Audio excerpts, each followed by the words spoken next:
Okay, तो चलो एक क्वेश्चन सॉल्व कर लेते हैं। गेट 2021 में आया क्वेश्चन है, क्वेश्चन नंबर 12 विजार्ड डिस्ट्रीब्यूशन पे बेस्ड है। क्यों ना चलो पहले थोड़ा विजार्ड डिस्ट्रीब्यूशन के बारे में जान लेते हैं। ये विजार्ड डिस्ट्रीब्यूशन कुछ खास नहीं थे, ठीक है। सॉरी यार। तो सपोज करो, विजार्ड डिस्ट्रीब्यूशन के बारे में बता रहा हूँ, थोड़ा जल्दी से देख लेते हैं, आराम रहेगी क्वेश्चन समझ में। ओके, तो सपोज करो एक रैंडम वेक्टर है। तो रैंडम वेक्टर है तो सिंपली रैंडम वेक्टर क्या होता है? रैंडम वेरिएबल्स का वेक्टर, x1 x2 x3 ऐसे करके xn, मान लो n नंबर तक ऑफ वेक्टर हो सकते हैं। अब चूंकि आपको पता है कि रैंडम वेरिएबल है तो कुछ ऑब्जर्वेशन होंगे। सपोज करो ऑब्जर्वेशंस कैसे डिफाइन कर दूँ, x1 x1 x12 ऐसे कर करके ऑब्जर्वेशन भी तो होंगे, तो ऐसे कर लो। इस एक रैंडम वेरिएबल x1 की बात कर रहा हूँ यहाँ पर, ध्यान रखना, ठीक है। x1 के अंदर ये कोई ऑब्जर्वेशन होगी, कुछ मतलब वैल्यूज़ होगी, चूँकि वैल्यूज़ मैं डिफाइन नहीं करना चाहता, मैं सिंपली से x1 x1 x2 के फॉर्म में लिख देता हूँ। तो यहाँ पर xp, तो ये p तक जाएगा। ये देखो ये रैंडम वेक्टर n तक आ रहा है, तो 1 2, ओके 2, सॉरी यहाँ पे 2 होगा। ओके, तो यहाँ पे xn1 ऐसे करते करते xnp, तो हमारा ये रैंडम वेक्टर कितना बन गया? n cross p। अगर इस टाइप की कंडीशन हो तो हम दो अगर रैंडम वेक्टर लें, जो कि सॉरी, अगर एक और थोड़ा देख लेते हैं, माफ़ कीजिएगा, ये रैंडम वेक्टर हमने बता दिया। अगर ये रैंडम वेक्टर अगर हम नॉर्मल फॉलो कर रहा है, ओके नॉर्मल फॉलो कर रहा है, mean vector zero, mean vector zero and variance and covariance vector sigma, okay P के फॉर्म में, क्योंकि पी नंबर ऑफ ऑब्जर्वेशंस है। तो फिर इसका अगर हम एक क्वाड्रेटिक बनाएं तो ये हमारा विजार्ड डिस्ट्रीब्यूशन फॉलो करेगा n comma sigma, where n आपको पता है नंबर ऑफ रैंडम वेरिएबल्स, ठीक है। इसे ऐसे भी लोग कुछ तो डिफाइन कर देते हैं x1 xi, ठीक है। तो कंफ्यूज मत होना, दोनों का मीनिंग सेम ही है, और इसको m से भी डिफाइन कर सकते हैं। ओके, तो यहाँ पे m हमारा फॉलो कर रहा है wizard distribution n comma sigma. कुछ प्रॉपर्टीज़ देख लेते हैं, क्योंकि इस क्वेश्चन को सॉल्व करने में प्रॉपर्टीज़ काम आएंगी। तो अगर m1 और m2 दो अलग अलग डिस्ट्रीब्यूशन फॉलो कर रहे हैं, wizard n1 comma sigma, wizard np n2 comma sigma, तो ये m1 प्लस m2 ऐड हो जाएगा, तो wp, याद रखना wp और ये सिग्मा कोवेरिएंस मैट्रिक्स सेम होने चाहिए। ओके, तो ये विजार्ड डिस्ट्रीब्यूशन फॉलो करेगा, ये भी विजार्ड डिस्ट्रीब्यूशन, ये प्रॉपर्टी हो गई। एक और प्रॉपर्टी देख लेते हैं, अगर ये हमारा कोवेरिएंस को नीचे डिवाइड कर दें, मतलब डिवाइड में कर दें, इसको डिवाइड में ऐसे कर सकते हैं, ठीक है। तो ये हमारा क्या फॉलो करेगा? विजार्ड डिस्ट्रीब्यूशन फॉलो करेगा। ये विजार्ड डिस्ट्रीब्यूशन हमारा फॉलो करेगा n comma I P, where p is based on this and p is a number of observation in particular random variable, and this is random variable, and this form of the random variable is known as random vector। okay, तो ये दो basic चीज़ें हो गई। अब देखो question पे आ जाते हैं सीधा, ठीक है। देखो x1 x2 x3 कितने हमारे रैंडम वेक्टर डिफाइन कर रहे हैं। चलो यहाँ पे लिख लेता हूँ, एक से गंदा नहीं करता हूँ, ठीक है। क्वेश्चन दिख रहा है, दिख रहा है। देखो यहाँ पे x1 x2 x3 कितने रैंडम वेक्टर दिख रहे हैं? 3। तो सिंपली हमारा रैंडम वेक्टर क्या हो गया? ऐसे ऐसे डिफाइन करते हैं, ठीक है। रैंडम वेक्टर को ऐसे x से डिफाइन कर देते हैं, तो कितना डिफाइन कर दिया? n कॉमा p, तो कितना में x गिवन है? p n कितना है random vector? 3। Number of variables कितने हैं? 3 x के, और p की वैल्यू कितनी है? देखो यहाँ पे फॉलो कर रहा है 4, ओके तो 4 हो गई। उसके बाद y कितना गिवन है random vector? n comma p, ये y हमारा गिवन है 4,4, ठीक है 4,4। कैसे 4? ये देखो नॉर्मल y जो फॉलो कर रहा है नॉर्मल p, याद है ना, पीछे भी बताया था। ये यहाँ पे x रैंडम वेक्टर अगर p फॉलो कर रहा है, ठीक है, तो p क्या है? नंबर ऑफ ऑब्जर्वेशन, तो नंबर ऑफ ऑब्जर्वेशन ये रही y के, ठीक है, जे वाले। ओके, अब देखो सिंपली सा, अब कुछ बचा ही नहीं, दो रैंडम वेक्टर हमारे ऐड हो गए ऐसे करके, तो ये हमारा क्या फॉलो करेगा? विजार्ड डिस्ट्रीब्यूशन p कितना है यहाँ पर? ये 4, x1 की बात कर रहा हूँ, और n कितना है? 3, बाकी सिग्मा कितना गिवन है? सिग्मा 1 गिवन है। ओके, हो गया। अब इसी रैंडम वेक्टर को हम क्या करते हैं, अभी ये वाली प्रॉपर्टी यूज़ करते हैं, ठीक है। तो समेसन 1/2 x1 समेसन 1/2, तो ये हमारा क्या फॉलो करेगा? Wizard distribution, okay wizard distribution 4,3 आई हो जाएगा, ठीक है, आई पी यहाँ पर हमारे क्या है, पी हमारा है 4, ओके, पी हमारा 4 है एक्स के लिए। तो ये इसे हम नाम देते हैं M1, ठीक है, इसे अभी हम नाम देते हैं M1, ये विजार्ड डिस्ट्रीब्यूशन है। सिमिलरली ऐसे ही हम y के लिए भी देख लेते हैं थोड़ा सा, ओके। तो y वाले केस में देखो, y के लिए देख लेते हैं। तो y वाले के लिए क्या है, वही रैंडम वेक्टर जो अभी बताया था यहाँ पे y के लिए भी मैंने। तो अच्छा देखो y के लिए यहीं पे देख लो, यहाँ पे y हम रख दें तो कुछ नहीं होगा, बस y ऐसे फॉलो करेगा विजार्ड। तो n कितना है, p यहाँ पे 4 कर लेना, ठीक है, कंफ्यूज मत होना। p इसके लिए भी सेम है, उसके लिए भी सेम है, बस इसमें n में अंतर है, क्योंकि इसमें 3 रैंडम वेक्टर गिवन है, इसमें 4 गिवन है, इसमें 3 वेरिएबल गिवन है, इसमें 4 वेरिएबल गिवन है, ठीक है। तो यहाँ पे हो जाएगा ओके 4 वेरिएबल, चूँकि n हो गया और i 4, ओके सॉरी, यहाँ पे सिग्मा 2 हो जाएगा, सिग्मा 2 होगा, क्योंकि हम यहाँ पे फॉलो कर रहे हैं इस क्वेश्चन के हिसाब से, ठीक है। तो हमारे पास ये होगा एक, इसको भी हम इसी फॉर्म में कन्वर्ट कर लेते हैं। तो समेसन 2 1/2 y डैश समेसन 2 1/2, ये हमारा क्या फॉलो करेगा, विजार्ड डिस्ट्रीब्यूशन, कितना 4 कामा i 4, ओके, ये हमारा विजार्ड डिस्ट्रीब्यूशन हो गया। और इससे देखो यहाँ पे p है, यहाँ पे इसे 4 कर लेना, ठीक है, 4 ही लिखा है यहाँ पर, और यहाँ पर भी 4। इस पूरी चीज़ को हम M2 मान लेते हैं। तो M2 मानेंगे तो विजार्ड डिस्ट्रीब्यूशन क्या फॉलो करेगा, 4 4 i 4। M1 हमें यहाँ पे गिवन है। अब देखो इस वाले फॉर्म को, इस वाले फॉर्म को, ये आपको कुछ ये नहीं लग रहा है, ये देखो यहाँ पे M1 हो गया, ये हमारा M2 हो गया। M1 हमारा क्या डिस्ट्रीब्यूशन फॉलो कर रहा है, यहाँ पे देखो ये M1 हमारा क्या डिस्ट्रीब्यूशन फॉलो कर रहा है, M1 हमारा क्या डिस्ट्रीब्यूशन फॉलो कर रहा है, विजार्ड 4 3 IP, विजार्ड 4 3 IP। ये हमारा क्या फॉलो कर रहा है, M2 विजार्ड 4 4 I 4, ठीक है। अभी हमने विजार्ड डिस्ट्रीब्यूशन की प्रॉपर्टी पढ़ी थी थोड़ी देर पहले, क्या कि अगर दो अलग अलग विजार्ड डिस्ट्रीब्यूशन है तो उन्हें ऐड कर दिया जाता है, ऐड करके ये बनता है। तो देखो M1 M2 दोनों ऐड हो रहे हैं, तो अगर M1 प्लस M2 दोनों ऐड करेंगे तो विजार्ड डिस्ट्रीब्यूशन 4, ओके। तो N1 N2 तो 4 प्लस 3 I 4, ओके। तो M1 plus M2 wizard 4 7 I 4। कौन सा ऑप्शन सही है, ऑप्शन नंबर ये सही है, ओके। एक्चुअली इसने इसको जेड से डिफाइन कर रखा है, ठीक है, तो जेड भी यहाँ पे कंफ्यूज मत होना, कोई खास बड़ी चीज़ नहीं है, ठीक है। तो विजार्ड डिस्ट्रीब्यूशन का ये रहा सोल्यूशन। अब दूसरा क्वेश्चन एक देख लेते हैं जल्दी से।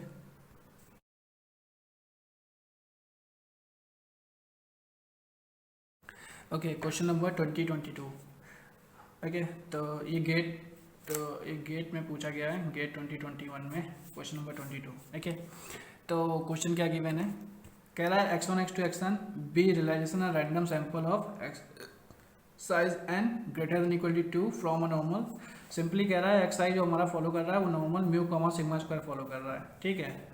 उसके बाद ये सिंपल सा गिवन है कि म्यू की रेंज हमेशा -∞ से +∞ के बीच में लाई करती है, या वेरिएंट स्टैंडर्ड हमेशा पॉजिटिव होता है, ओके। तो कह रहा है कि which of the following statement is true, okay. तो ये कैसे करेंगे, 95% confidence interval mu based on x1 x2 xn is unique when sigma is known. गलत, कैसे, देखो कॉन्फिडेंस इंटरवल जो हमारा होता है ना, सिंपली कॉन्फिडेंस इंटरवल क्या होता है, कॉन्फिडेंस इंटरवल हमारा क्या होता है, देखो पहले कह रहा है व्हेन सिग्मा इज नोन। तो आपको एक चीज़ बता दूं, अगर हमारा सिग्मा नोन है, ठीक है, तो हम हमेशा जेड टेस्ट यूज़ करेंगे कॉन्फिडेंस इंटरवल फाइंड करने के लिए। एक सिग्मा इज नोन, तो सही से लिख रहा हूँ, पता दिख रहा है कि नहीं, okay. When sigma is known, okay, तो जेड यूज़ करेंगे कॉन्फिडेंस इंटरवल के लिए। इफ सिग्मा इज अननोन तो टी टेस्ट यूज़ करेंगे कॉन्फिडेंस इंटरवल फाइंड करने के लिए। तो यहाँ पे when sigma is known given है, इसका मतलब है जेड टेस्ट यूज़ होगा, तो summation plus minus sigma, okay, square root n number of samples जो मीन को बनाते हैं, उसके बाद ये क्रिटिकल वैल्यू, तो जेड की क्रिटिकल वैल्यू α/2, ओके। तो यहाँ से देखो, यहाँ पे क्या होगा, म्यू की एक रेंज आएगी, ओके, म्यू की एक रेंज आएगी जो कि x minus sigma divide by square root n Z α/2 mu उसके बाद mu plus sigma N Z alpha 2। देखो यहाँ पे क्या है, 95% confidence interval mu based on unique, तो यूनिक तो नहीं होने वाला, ठीक है। ये कह रहा है भाई इस इंटरवल में अगर हम कहते हैं कि एक म्यू है जो ए और बी के बीच में लाई कर रहा है, तो यूनिक बता सकते हो, नहीं बता सकते हो, तो स्टेटमेंट सीधा गलत हो गया। उसके बहुत सिंपल सा, ये तो क्वेश्चन बहुत सिंपल है। उसके बाद देखो 95% confidence interval mu based on is not unique when sigma is unknown, बिल्कुल सही। देखो कैसे, अगर मान लो सिग्मा इज अननोन है तो सिंपली जेड की जगह टी टेस्ट हो जाएगा। तो अगर हम कॉन्फिडेंस इंटरवल निकालें म्यू के लिए तो स्टैंडर्ड डेविएशन एस हो जाएगा, अननोन है तो एस्टिमेट की यूज़ करेंगे सिग्मा का। ओके, टी अल्फा बाई 2 और यहाँ पे डिग्री ऑफ फ्रीडम जो भी टी के लिए हो। उसके बाद mu less than x bar plus S under T alpha by 2 degree of freedom. Okay, तो ये हमारा रेंज हो गई यहाँ पर, तो ये यूनिक तो नहीं यहाँ पर, ठीक है। उसके बाद तो ये फिर कौन सा ऑप्शन सही है, Q Q. Okay, option number 3 सही है, ठीक है। ये हो गया गेट का क्वेश्चन नंबर 22। अब आगे दूसरे क्वेश्चन देख लेते हैं जल्दी से।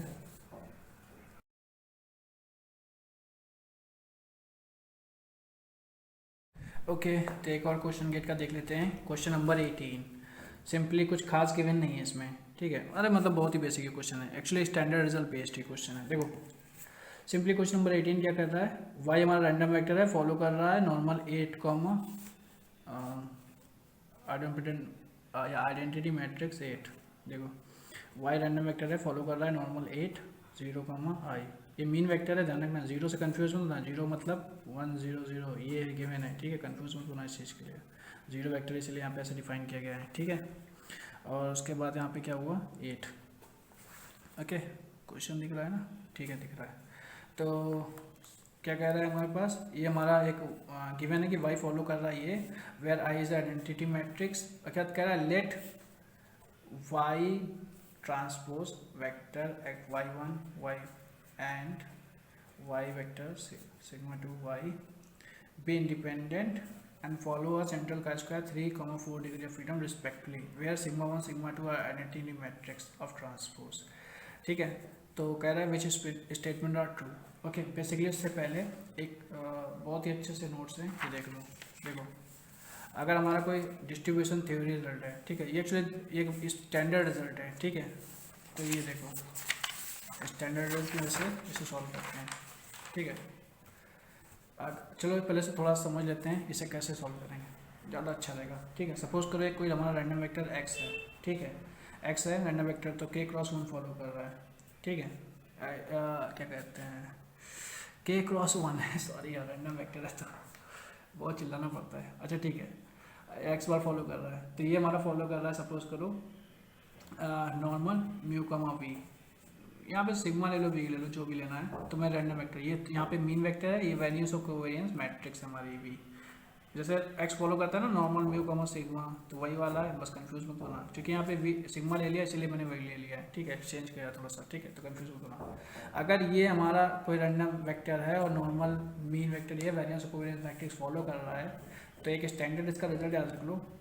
तो इसका अगर हम ये क्वाड्रेटिक फॉर्म बनाएं, ओके, तो ये हमारा काई स्क्वायर रैंक ए और म्यू ए म्यू फॉलो करता है, ठीक है। तो ये हमारा रैंक पता चल गया, ये हमारा क्या है, आइडेंटिटी मैट्रिक्स है, ठीक है, आइडेंटिटी मैट्रिक्स है। आइडेंटिटी मैट्रिक्स पता है ना, सिंपल ही होता है यार, ए स्क्वायर ए, अगर ए स्क्वायर ए है तो सिंपली एक्चुअली आइडेंटिटी मैट्रिक्स आई स्क्वायर भी एक एग्जाम्पल ही है, ठीक है, तो कंफ्यूज मत होना उसके लिए। आइडेंटिटी मैट्रिक्स ये प्रॉपर्टी होती है, ठीक है, तो स्टैंडर्ड रिजल्ट है इसका। अच्छा, अगर ये चीज़ हमारी एक क्वाड्रेटिक इक्वेशन है और ये नॉन सेंट्रल, याद रखना non central chi square distribution है। सेंट्रल क्या होता है, जिसमें मीन जीरो हो, इसमें क्या है मीन जीरो नहीं होगा, ठीक है, तो ये चीज़ याद रखना। अच्छा देखो, अगर ये हमारा कोई क्वाड्रेटिक इक्वेशन है, ये फॉलो कर रहा है, और यहीं पर हम कोई दूसरी क्वाड्रेटिक इक्वेशन बना लें, ठीक है, तो ये भी कुछ chi square R rank B and mu dash B follow करेगा म्यू में, और ये भी अगर आइडेंटिटी मैट्रिक्स हो, तो फिर इस केस में ए और बी ज़ीरो होंगे और ये दोनों इंडिपेंडेंट होंगे, मतलब ए और बी दोनों इंडिपेंडेंट होंगे, ठीक है। अगर ये चीज़ है तो ये मैं सिंपल समझ में आया। अब देखो ये देखो वाई हमारा क्या फॉलो कर रहा है, 0,8 ठीक है। तो ये हमारा एक पर्टिकुलर चीज़ फॉलो कर रहा है, वेयर सिग्मा वन क्या रखा, आइडेम्पोटेंट मैट्रिक्स, जहाँ पे मैंने बताया था ए हमारा आइडेम्पोटेंट मैट्रिक्स है, ठीक है, और सिग्मा टू हमारा आइडेम्पोटेंट मैट्रिक्स है। तो ये देखो बी हमने दूसरा एक क्वाड्रेटिक, देखो ये एक ये क्वाड्रेटिक हो गया, एक ये क्वाड्रेटिक हो गया, ठीक है। तो ये हमारा क्वाड्रेटिक क्या फॉलो कर रहा है, यहाँ पर ये सिग्मा वन होगा, ये हमारा फॉलो कर रहा है chi square non central rank sigma one, ठीक है, सिग्मा वन। यहाँ पे देखो, यहाँ पे मैंने क्या लिया था ए हमारा आइडेम्पोटेंट था, रैंक हमारा ए हो गया, ठीक है, और मीन हमारा हो गया म्यू ए। तो यहाँ पे हो जाएगा मीन हमारा ओके 0 हो जाएगा, ठीक है, मीन हमारा 0 हो जाएगा यहाँ पर, ठीक है, ओके, हाँ मीन हमारा यहाँ पे 0 हो जाएगा क्योंकि वो पुट करेंगे, ठीक है। और इसमें क्या होगा, काई स्क्वायर हमारा रखेंगे, यहाँ सिग्मा टू की रैंक होगी, यहाँ पे मीन 0 हो जाएगा, तो ये सेंटर हमारा बन जाएगा। अच्छा ठीक है, देखो ये हमारे दो क्वाड्रेटिक फॉर्म हो गए। अब तो अभी मैंने यहाँ पे बताया था कि इसकी कंडीशन होती है, ये स्टैंडर्ड रिजल्ट है कि अगर ये दोनों फॉलो कर रहा है, दोनों इंडिपेंडेंट हो, तो फिर ए और बी 0 होंगे, मतलब सिग्मा वन और सिग्मा टू हमारे 0 होंगे। तो मतलब ये हमारी प्रॉपर्टी सही हो गई। और सिग्मा ये ए और बी दोनों हमारे इंडिपेंडेंट होने चाहिए, ठीक है, मतलब सिग्मा वन और सिग्मा टू ये भी हमारे इंडिपेंडेंट हो गए, ठीक है।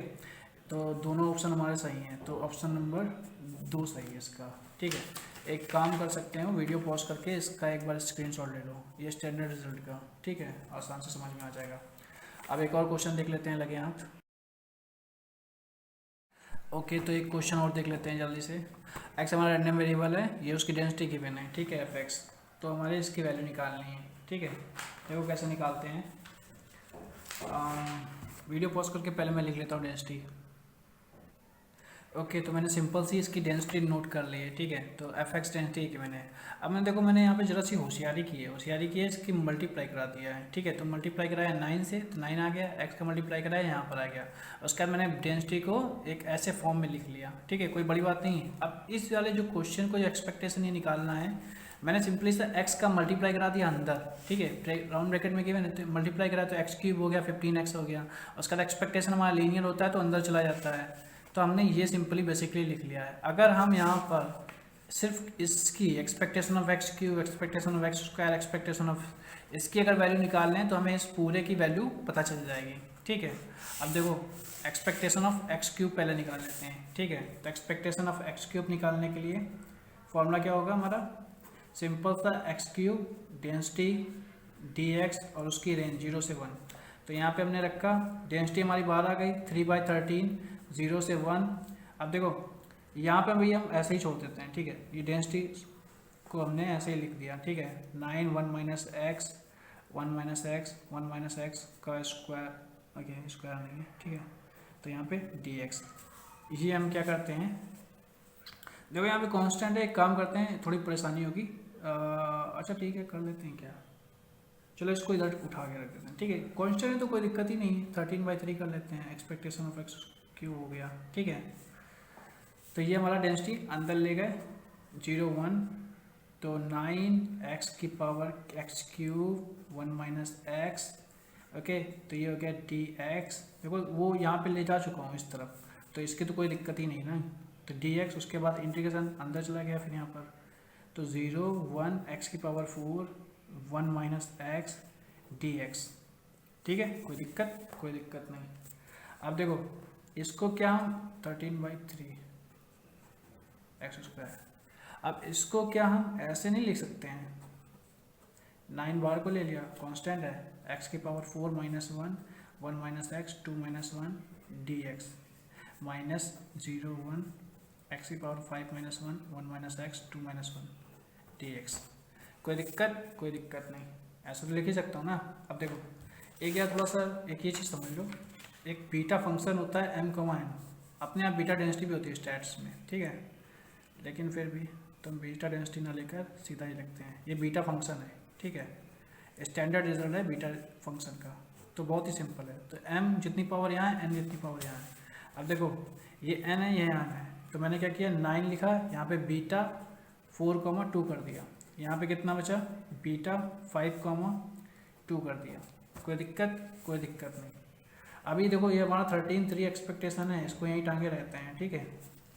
अब सिंपली क्या किया 13/3 एक्सपेक्टेशन ऑफ क्यू, इस बीटा को पूरा सॉल्व कर लेते हैं, तो सॉल्व करोगे कितना आएगा यहाँ पर, gamma 4 gamma 2 gamma 6 minus gamma 5 gamma 2 gamma 7, ठीक है।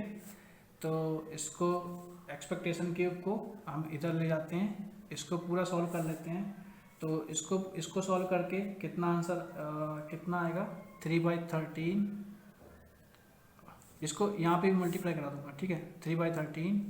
तो इसको पूरा इस पूरे चीज़ को सॉल्व करोगे तो कितना आंसर आएगा हमारा, ये आएगा हमारा 9/4 मल्टीप्लाई बाई 1/6 मल्टीप्लाई बाई 5। इसको पूरा सॉल्व करोगे तो आंसर आएगा कितना, 0.09615। ओके, अब देखो एक्सपेक्टेशन ऑफ एक्स क्यूब निकल आया। अब एक्सपेक्टेशन देखो एक्स स्क्वायर निकालना है, ठीक है। अब देखो थोड़ी सी होशियारी यहाँ पे देख लो, सब कुछ वही है। एक्सपेक्टेशन क्यूब निकालने के लिए पूरा का पूरा वही प्रोसेस हमें करना है, ठीक है, पूरा सा। यहाँ पे एक्स क्यूब की जगह x2 रखना है। तो जब ये x2 रखोगे तो यहाँ पे जो x की पावर 3 है वो 2 हो जाएगी, और यहाँ पे जो 4 है, यहाँ पे जो 3 है वहाँ पे 2 हो जाएगी, और यहाँ पे जो 4 है यहाँ पे 3 हो जाएगी, और यहाँ पे जो 4 - 1 है तो 3 - 1 बन जाएगा, ये 5 माइनस। और यहाँ पे अगर 3 बन गया तो ये 3 हो जाएगा, और ये भी 3 हो जाएगा, और यहाँ पे अगर 4 हो गया तो यहाँ पे 4 हो गया। तो सिंपली से हम क्या कर सकते हैं, यहाँ पर डायरेक्टली देखो 13 यहाँ पे इस वाले स्टैंडर्ड को हम उठा लेते हैं, ठीक है। बस हमें एक वैल्यू इसमें कम करनी है। तो 9 बीटा 3,2 माइनस बीटा 4,2, ठीक है। पूरा सिंपल सा सोल्यूशन है, वही पूरा प्रोसेस। बीटा को हमें गामा फंक्शन में कन्वर्ट करना आता है, ये कैसे सॉल्व करते हैं। तो जब इसको पूरा सॉल्व करोगे, मैं ऑलरेडी सॉल्व कर देता हूँ, इतना वक्त नहीं लगाता हूँ, ठीक है। तो इसको जब पूरा सॉल्व करोगे तो इसकी वैल्यू आएगी 0.161538, ठीक है। यार बहुत बेसिक है यार, इतना तो मत बताओ हमसे। अच्छा बीटा का थोड़ा देख लेते हो, चलो। अच्छा m, n अगर गिवन है तो गामा फंक्शन ऐसे टूटता है m n plus m plus n, ठीक है। और एक गामा अगर m लिखा है तो इसे तोड़ने के लिए सिंपल सा m - 1 फैक्टोरियल होता है, ठीक है। ये बहुत ही सिंपल है यार, बेसिक है यार, ठीक है। ये देखो एक्सपेक्टेशन ऑफ एक्स स्क्वायर।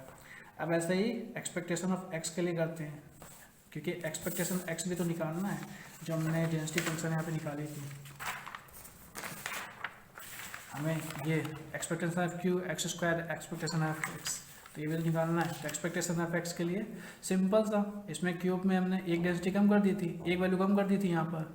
अब एक्स के लिए तो सिंपल सा एक और कम कर देते हैं, तो 13/3 यहाँ पे 9 बीटा 2,2 माइनस बीटा 3,2, ठीक है। तो इसको सॉल्व करेंगे तो एक्सपेक्टेशन ऑफ एक्स की वैल्यू कितनी आएगी, इसकी वैल्यू आएगी 0.3269, ठीक है।